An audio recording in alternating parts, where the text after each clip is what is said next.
compatible with the kind of language in men's groups and the kind of concepts that existed there. So I used a methodology called grounded theory to build something from the bottom up. And this is in your research, is it? With the research project, with the PhD, and I tried to make it an action research project as well. So with the results, I decided to physically go out there and discover these men's groups for myself. So that's how I ran into yourself. I also discovered a group called Males Ireland, which is men as leaders and elders, or men as learners and elders, and a couple of other groups, and that's what I've been doing for the last 4 years. I've been trying to build a tangible, a grounded project, trying to express what these groups are about from the language that these groups use themselves. Right. So, sorry, I'm just looking for a link to the Males Ireland site when we're talking there, Derek. I think if we can find links like that, could be useful. So just sorry, if I turn away, it's only because I'm looking for this on another screen here. They've actually renamed it recently, so it's malejourney.ie. All right, okay. Maybe you can pull that up, Alan. I have a bit of bandwidth problems here. Huh? Yeah. Sorry, go ahead, Derek. Yeah, so what would you like me to say about the groups? Well, interesting, while we spoke earlier in the week, you sent me a link to an audio podcast of an internet radio program you did maybe last year, a year before. And you had just gone organically into the conversation where a number of the guys who you knew from different groups came on and basically talked a little about what they do, what their ethos is, etc. And it was wonderful. I mean, it's as you had said to me, it's really rich material. And I suppose we're both mindful of the fact that, most people don't even know that this stuff is going on. And while men possibly have lots of questions in their lives, they're not aware as to what sort of menu of male discussions is going on out there. Yeah.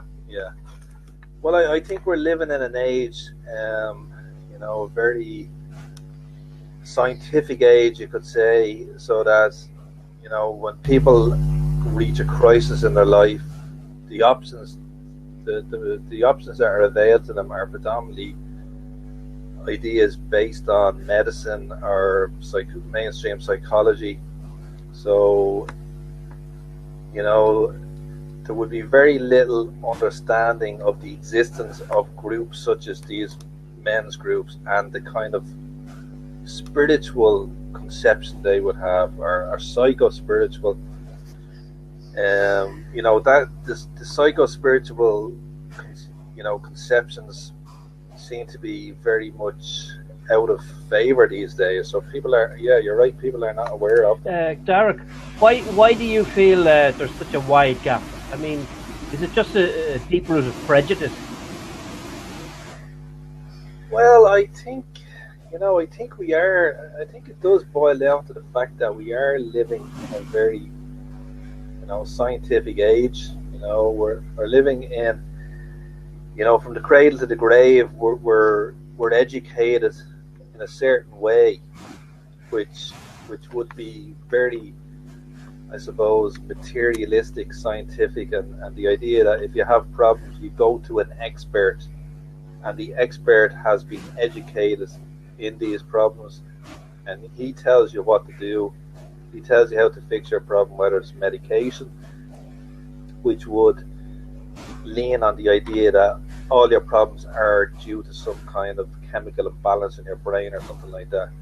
So you'd either go to a doctor, or you would go to maybe a psychologist who would teach you that you're, a very kind of like a computer idea of problems, so that your thoughts are your brain, and they affect your behaviors, or they affect your emotions, which affect your behaviors. So we're, like I say, from the cradle to the grave. If we're not explicitly taught that, it's very implicit in today's society. So men's groups are completely different than that. The kind of conceptions they have would be very, very different, and lots of people would probably think they're incompatible with the kind of scientific understanding of problems that exist today. Yeah, can I just ask you, Derek, about... Sorry, there's a lot of noise on the system here. Does anybody else hear noise? No. In their feed, is there? Yeah, I can hear it. It's like background. So... It's like a mic. Yeah, so it's got something to do with somebody's mic situation, so... well, maybe just... So it may not be me. Right. Okay, no... We'll just try and work our way through the sound if anybody can come across. I know Alan and I were talking somewhat earlier, but not sure if that's we had a problem there. But I suppose, Derek, just could I ask, I mean, I know over the last number of years you've met with a number of men's groups in Ireland. Do you want to give us maybe a bit of a background of the range of sort of different styles of men's groups there are? Because even when you mention that psycho-spiritual stuff, maybe a lot of guys listen to this program, not just now, but on a playback. And again, thanks, Alan, for setting up the recording. I'd forgotten to do that at the start. But many guys listening now to be saying, geez, what's the psycho-spiritual stuff? So do you want to give us the sort of a range of what sort of, where the different groups might have been coming from, of groups you've met around the country? Yeah. Well, I'm using the term psycho-spiritual. I'd say the vast majority of guys who goes to these groups, they wouldn't use those terms. Sounds a lot better there from you now, Derek, just right now when you did that. Okay. Something happened. Okay, not sure what. Go on ahead. Sorry. Yeah, well, like I say, they're my concepts that I use, psycho-spiritual. And the problem is to put this stuff in language. There's a difficulty in putting this stuff in language.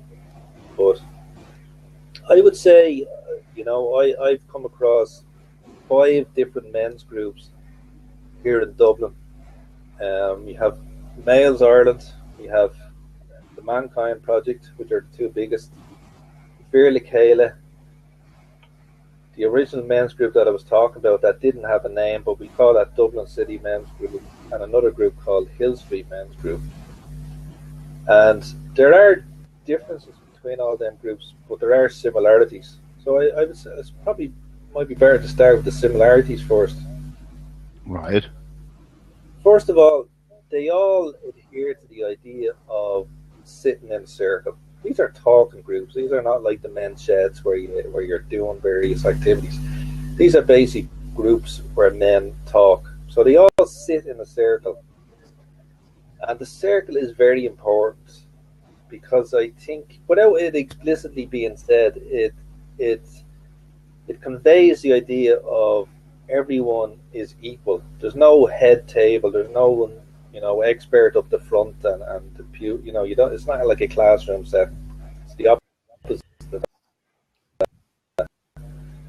So it's they're very non-hierarchical. So all the groups, even though you have guys that set them up maybe originally or that would facilitate them, those guys themselves take part in the groups every much as the other participants. So they're very, they do have a lack of hierarchy, and they're very informal. The groups are very informal. There's no agendas to these groups. No kind of preconceived agenda of what will happen on any given night, bar a loose theme maybe at times. It would be very spontaneous, so that people would turn up at the groups, and the groups would, really form their own identity on any given night based on the particular men that show up, and different men will turn up on different weeks.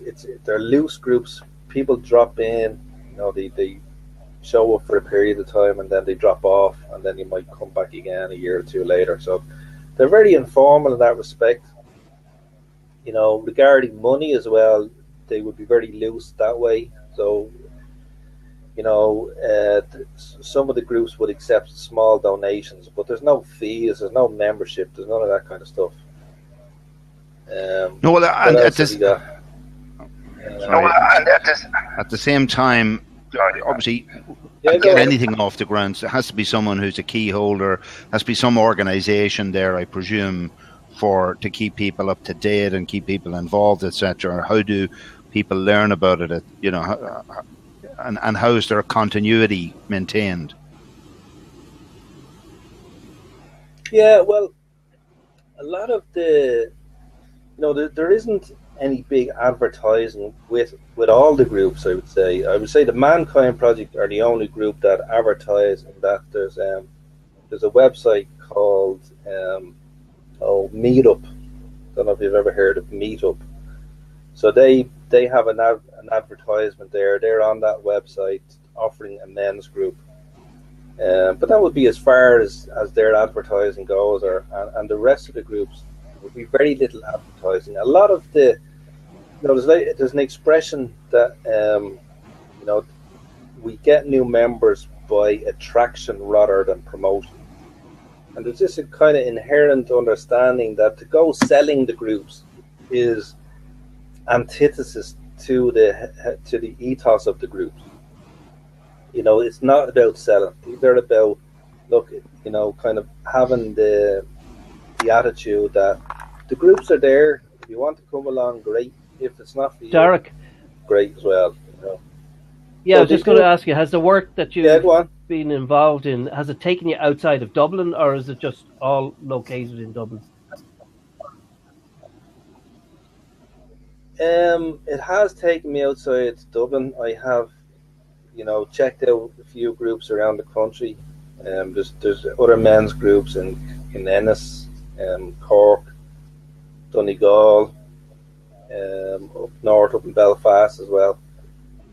Just pure lack of resources would stop me travelling to those groups very often. I have met the guys that are part of the groups now and again, but most of my focus would be on Dublin groups, yeah. But the Mankind Project now is probably the biggest group in Ireland now, and they have branches in Belfast, Cork, and Galway. So I'm quite aware of those particular. Can I ask you just the sense of age of the sort of age groups of men you've met in these men's groups? Is there a typical age group? Is there a range of age groups? Are there different groups with different ages in them? Yeah, that's a very interesting. The idea of age brackets is that exists very heavily in mainstream. Guys are segregated, into younger men, middle-aged men and older men.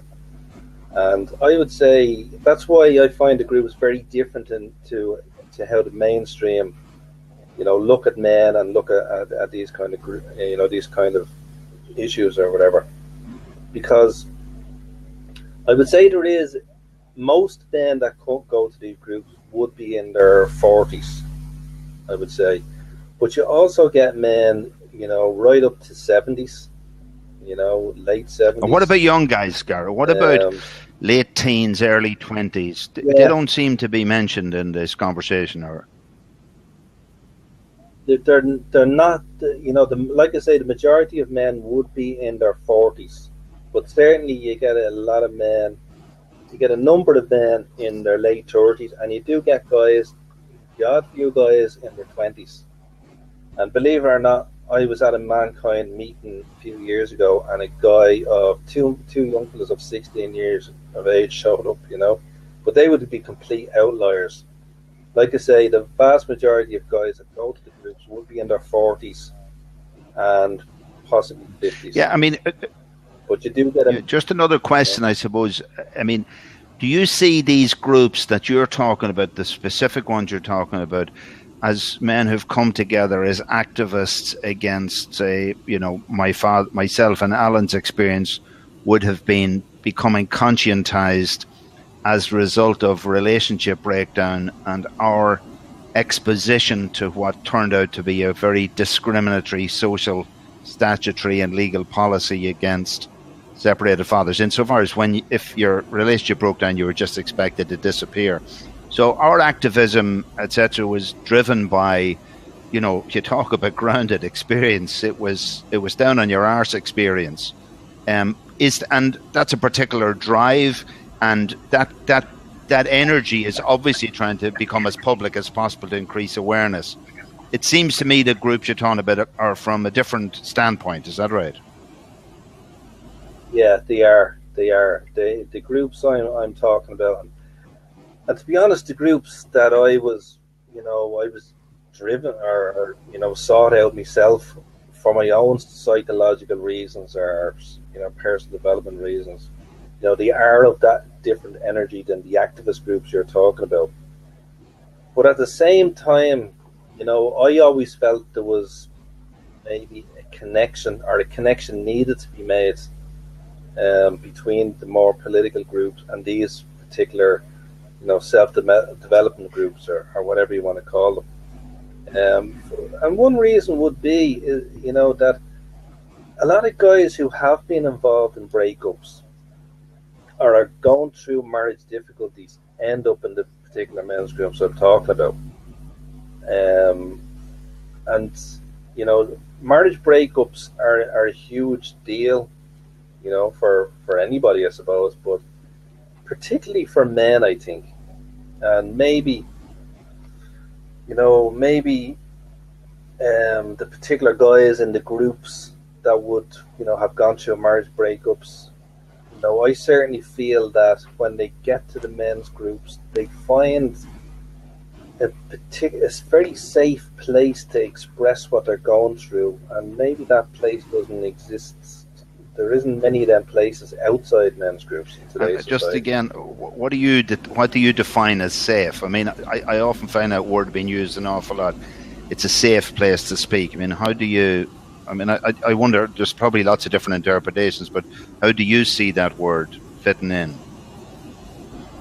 Yeah, and sometimes I remember having kind of disagreements over that word. It's very. Now, words bring up different things for different people, but I would say certainly safety is a word that's used very frequently in all these men's groups.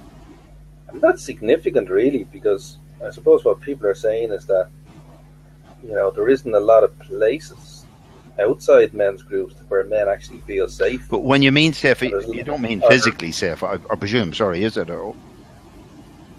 No, not physically safe, I suppose, but maybe what's meant is that, the particular format of men's groups and the way they're constituted, it seems to allow men to say the kind of things that they don't say outside men's groups, or that they certainly have a lot of difficulty expressing. So you can say anything you want in men's groups. That's something I have discovered over the years. Fellas are saying things, that would raise the hairs on the back of your neck quite regularly, and you hear them in the same breath saying, they've never said these type of things before. It's like, because the guys or the groups, are made up of other men from similar backgrounds, I suppose. Fellas inherently or just instinctively feel understood, and that's what allows. I think that's part of the problem in Western society, where we hear all the time. I mean, it irritates me. I don't know about you guys, but where they say that men don't talk, or they won't talk, or it's the way they communicate with each other. It's not the same. It's like we're supposed to talk maybe the way women talk or something, but we have a different way of talking. And I think that these groups are critical to allowing men to express themselves. But the one concern I have is that these groups are invariably, from my experience, they're all located in socially, economically deprived areas. They're not in areas of great wealth. You don't go to, at least I've never been to a group in these areas. Have you, Derek? Are you saying, Alan, that the particular men's groups I'm talking about don't exist in? No, they do. They do areas, exist in deprived areas. They don't exist in areas where people are well off. Because maybe, I don't know why, psychologically they think they don't need them, but they probably do. Well, yeah, I mean, the particular groups I'm involved at, the woods, location, like, the location isn't important, I have to say. They exist. I mean, Nails Ireland meet in Rathfarnham. But that'll be the exception, actually. Yeah, I agree. That would be the exception. Yeah. Well, I'm just wondering, Alan. Yeah, I can. Yeah. Okay. Sorry, guys. I don't know if my can you see me clearly there, Alan? I'm just my CPU. My CPU seems to be better at heating up here. I'm just wondering, Alan, if there's two different things going on here. The groups that you and I have been mostly involved with over the years, Alan, although I have been at other psychospiritual sessions, which I really enjoyed in their own way, I actually would have thought that many people who go to those psychospiritual things are a different group of people than come to the activist males groups who come out of having problems. I would have met lots of, I don't know, let's call them the ABC classes of the Irish Times, whether we call the better off socioeconomic class, the poor socioeconomic classes. I certainly think when it comes to issues around relationship breakdown and trying to get practical help and support, my personal experience is people from professional class, etc., simply don't go near groups like this. Whether they feel they're going to get better representation from solicitors, etc., but they're not very pleased. They're not the sort of guys who go into rooms and open up. I have met those same guys at psychospiritual sessions where they shared much of their inner grief, etc. But in terms of practical, how do we act in the courts, etc., there isn't. So I'm just wondering if that's something. Yeah, well, what do you think of that? You seem to be talking about the more political groups. What I class as political groups were fellas, Sure, yeah, but I'm just wondering in those groups that you don't get people of high economic status in general terms. I think that might be what you were talking about, Alan, was it? Yeah, that's my experience, Derek. I mean, that's one of the limitations of those groups and never getting to a firm platform in the political spectrum. I mean, Alan and I have both stood in different national elections, and I've stood in the European election, and I would regularly have met people in the political competitions themselves who were saying, "Oh, look, we really agree with your issue, but we can't be seen to be talking about it."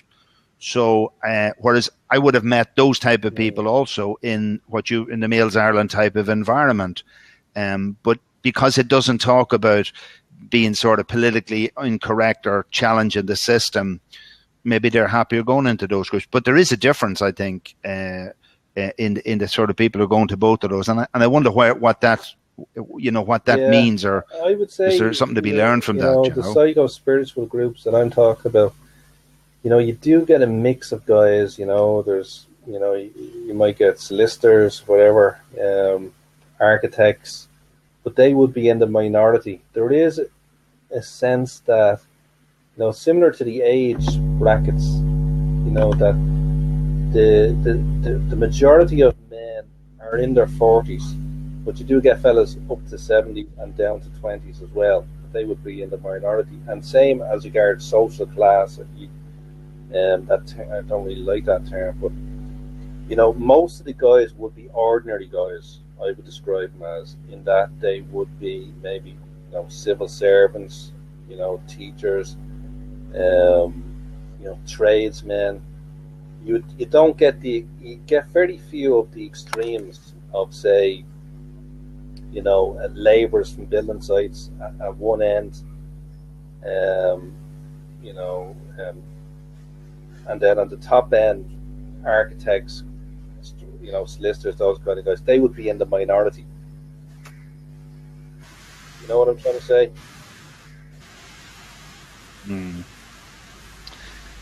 Yeah, I mean, just go back to where Alan and I, when we set up this this ongoing blab, this is just our second event, and it seems to me there's a lot of different technical problems that are emerging in this. But look, this is a developmental platform. I think it's going to get better.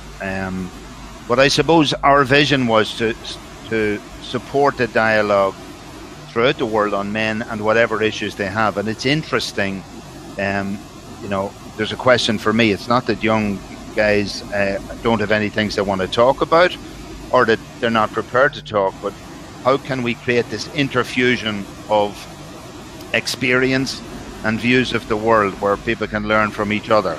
And certainly that's what our view would be.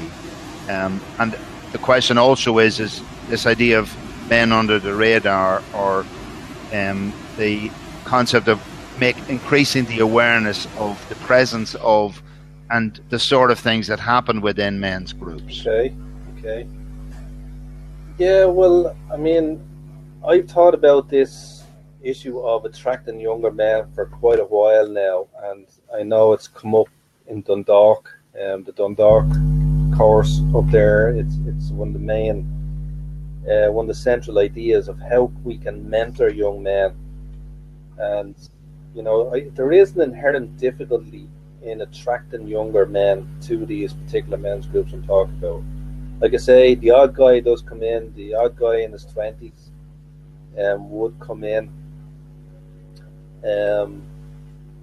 I just think, in today's culture, this idea of a psycho-spiritual group, or even, the idea of rites of passage, those kind of ideas are so alien in today's culture, where everything is, very much, an educational, the idea of an educational format where you have the expert teaching the young guy, and it's all cognitive teaching. Teaching and learning in today's world is done through the idea that you teach people intellectually. Men's groups, it's about experience. It's very hard to put the stuff in words, but it's to do with the actual embodied experience of turning up with a group, connecting with men, listening to other men, taking the risk yourself and speaking and throwing all that in the pot, and being challenged, now and again by stuff you might hear, and taking it upon yourself to challenge yourself. So these kind of, the idea of young men volunteering to do this kind of stuff is just inherently difficult. And I think you have to be an older man, a man that has lived the life experience, where you decide yourself to, you've figured out, you've come across so many things in your life that maybe you tried different things that didn't work, and then you come across a men's group and you decide to give it a shot and take a risk. And I just think it's very difficult for young men to do that. Yeah, I see, Derek, that we've lost Liam. He's probably trying to come back in there now. But I agree with you. I mean, just as you're talking there, I think that's the idea of men's sheds, isn't it? I mean, where you have older guys who are sort of mentoring younger guys. So there's a recognition there that, these older guys, they've an awful lot they've a whole lifetime experience, experiential knowledge to impart and to teach these younger folks, Yeah.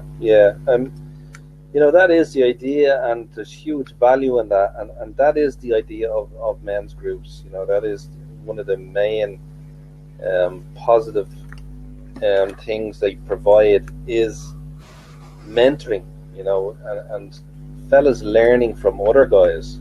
That's a huge part of men's groups. As you say, the men's sheds try that. I'm not sure how successful it is, because I think the vast majority of men that go to men's groups are all, they are of retirement age themselves. So I just think in today's culture, it's very difficult to, the idea of mentoring younger men in an informal way is just, we seem to have lost that. In an informal way. Is that what you said? Yeah, in the formal way, yeah. Everything is very formalized these days, and it's done through through formal settings, through academic settings. There would be very little choice or flexibility around a lot of settings. Where men's groups, the biggest part of it is the informality and the organic nature that things happen. There's nothing is planned, but yet that informality seems to allow a space where things can just emerge and be dealt with spontaneously. That's a huge part of the men's groups. It's very hard to reenact that in the formal settings, the formal educational settings, or whether it be FOSS or anything like that today. You're back in there again, Liam, are you? Yeah, I don't know what's happening here. I seem to have a lot of CPU problems here. I'm not sure. Can you hear me clearly? Yeah. I can hear you, yeah. Is my sound clear enough? Because I'm getting a lot of background noise somewhere.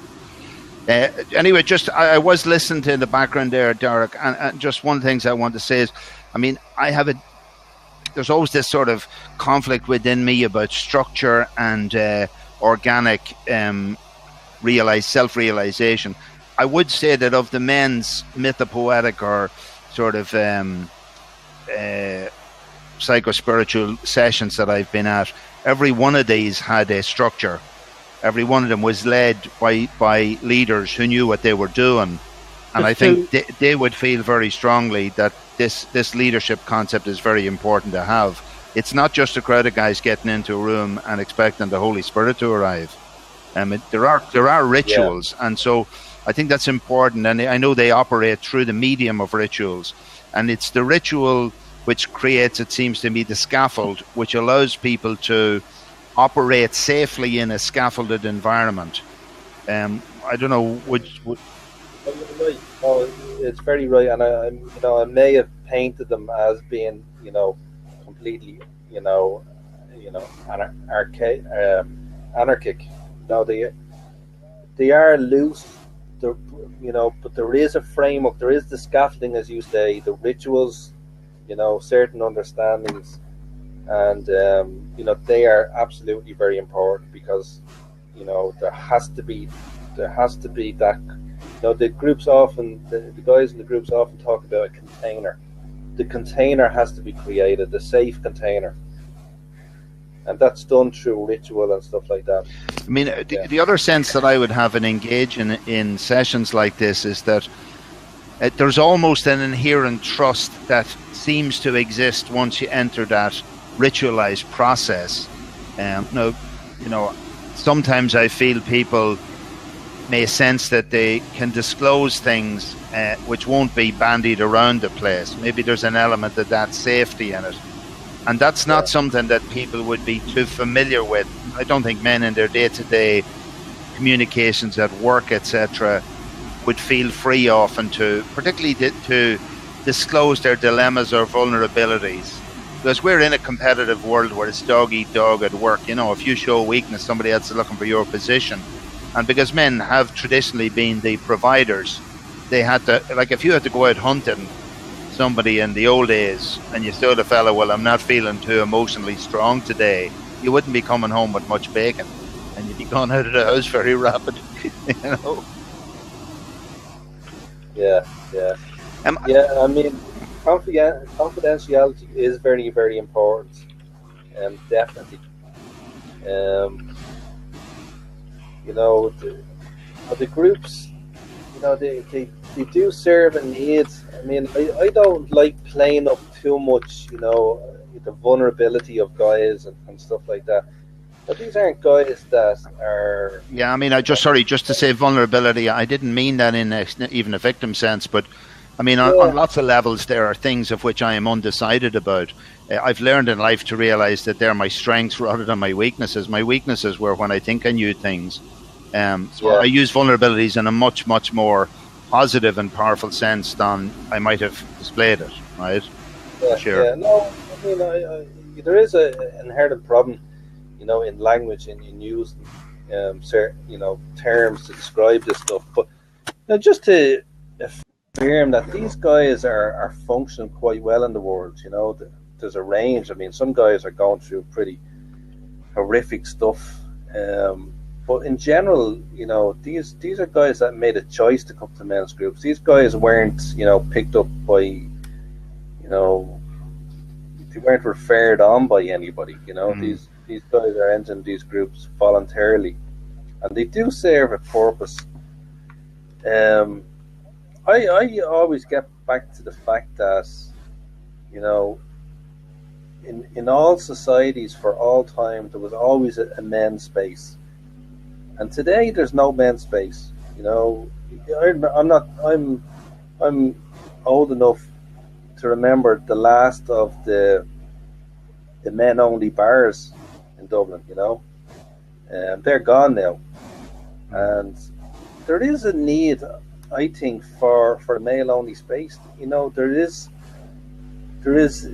a natural, or there's a need for just connecting with other men without women, and I think that's some natural need in us all, and that's a huge part of why men turn up in men's groups.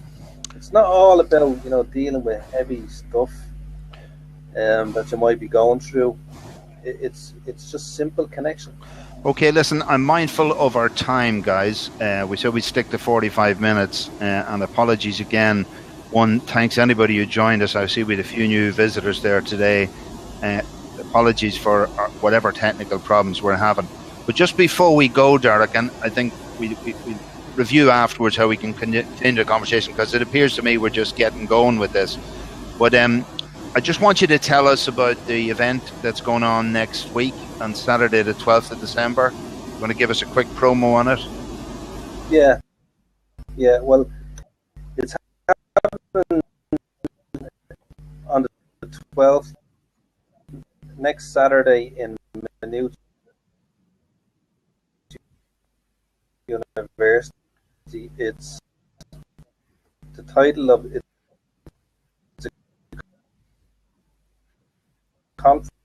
We're having a bit of an issue there. Yeah, I'm having a difficulty hearing Derek as well. I'll tell you what we'll do, Derek. I'm not sure exactly.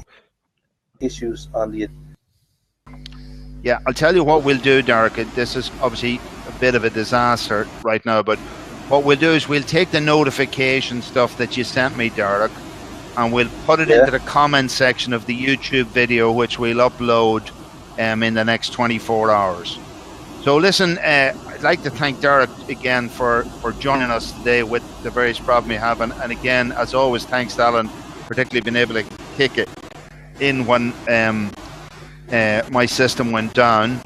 And look, we'll try and learn out of this one and see how we can improve certainly the dialogue. But the richness of where we were beginning to go there, I think, means that there's a lot of hope for this conversation in the future. Just say thanks to Eric, Bilal and Alexander who came in. They didn't have time, obviously.